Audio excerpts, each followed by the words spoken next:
waxaan halkan ka jeedinayaa shir degdeg ah oo ay yeesheen hay'adaha ammaanka hay'adahaas oo ka koobnaa ciidanka federaalka qaranka, ciidanka liyu booliska gaarka ah, ciidanka booliska, ciidanka arbaabatanaga, ciidanka federaalka liyu booliska federal booliska iyo dhammaan hay'adaha amniga madaxdoodu shir ay yeesheen ayaa waxaan halkan uga jabinayaa go'aanadii ka soo baxay si ay u dhaqan galaan ama uu dadweynahanagu uu ula socdo. go'aanada waxaan ugu kalifay waxaad ogtihiin in maanta magaalada Jigjiga xasarado iyo mataqaana rabshado aan loo baahnayn oo aan saliya baar lahayn ay ka bilaabmeen. xasaradaha sababta ay ku bilaabmeen iskama bilaabanin dad ujeedooyin gaar ah leh ayaa bilaabay. ujeedo kasta ka lahaadaan laakiin waxaan aad ugu guuleysanay cidii ka dambeysay ama cidii wax ka geysatay dhibkaas qayb ka midana in la hayo, qaybtii kale lagu daba jiro. haddaba horodhaca kadib go'aanadii ka soo baxay shirka ay hay'adaha amnigu yeesheen inaan la isugu iman karin. go'aanada waxa ugu horeeya inaan la isugu iman karin urur ama shirar ayna dawladdu ogeyn oo aan fasax looga qaadanin inayna isugu iman karin dadku. talabaad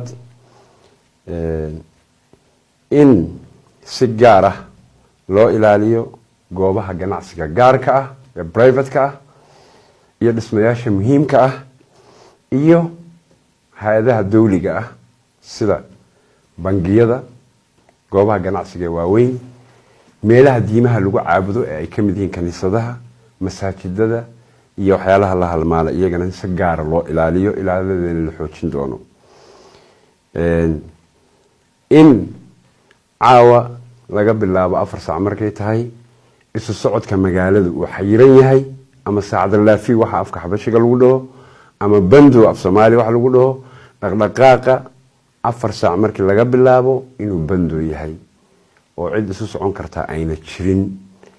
waxyaalaha gaarka ah ama ambalaasyada ama la xidhiidha caafimaadka mooyee.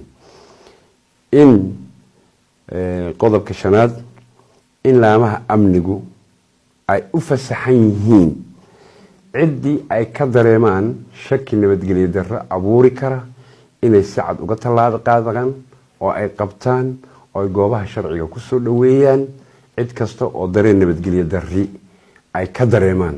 waa u madax bannaan yihiin hay'adaha amniga ee kor ku soo xusnay.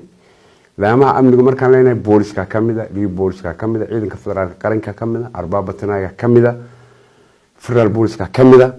hay'adahaasi waxay u madax bannaan yihiin cidii ay dareen shaki nabadgelyo darre abuuraya ay ku arkaan si degdeg ah inay uga tallaabo qaadi karaan kadibna ay ku soo dhaweyn karaan laamaha sharciga.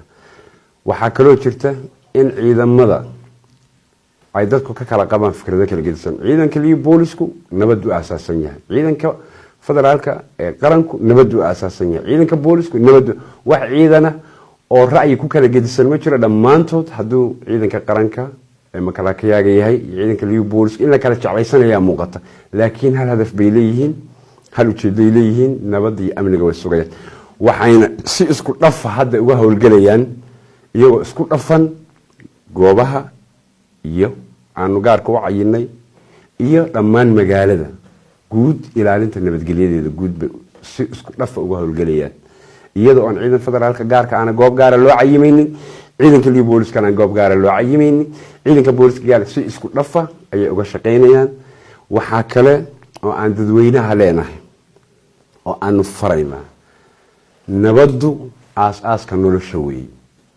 nabadgelyo darri meeshay ka abuuranto khalkhal baa ka iman, ganacsi ka socon maayo, waxbarasho ka socon mayso, isu socod la geli maayo. sidaa darteed dadweynaha waxaanu ka codsanaynaa ciday uga shakiyaan nabadgelyo darrida inay ku soo dhaweeyaan hay'adaha amniga, taleefanada booliska ay u soo diraan, cidda ay khusayso ay la socodsiiyaan. annagoo aad ugu mahadnaqayna. waxaan jecelahay in nabadda dadweynuhu ay kala shaqeeyaan hay'adaha oo dawladda keligeed aan lagu dhowrin. dadweynaha ayaa nabadda ka shaqeeya, dadweynaha ayaa ugu nugul nabadda. sidaa darteed waa inuu qof walba dareemo nabaddu inay xil ka saaran yahay sidaa darteed go-aanadan ay qaateen laamaha amnigu wuxuu hirgelayaa saacadan aan tv-ga ka sheegnay ee aan ka shaacinay sidaa darteed dadweynaha waxaanu ku celcelinaynaa waanu ku adkaynaynaa inay nabadda ka shaqeeyaan nabadda wixii waxyeello ku ana meel looga soo wada jeedsado aad baad mahadsantiin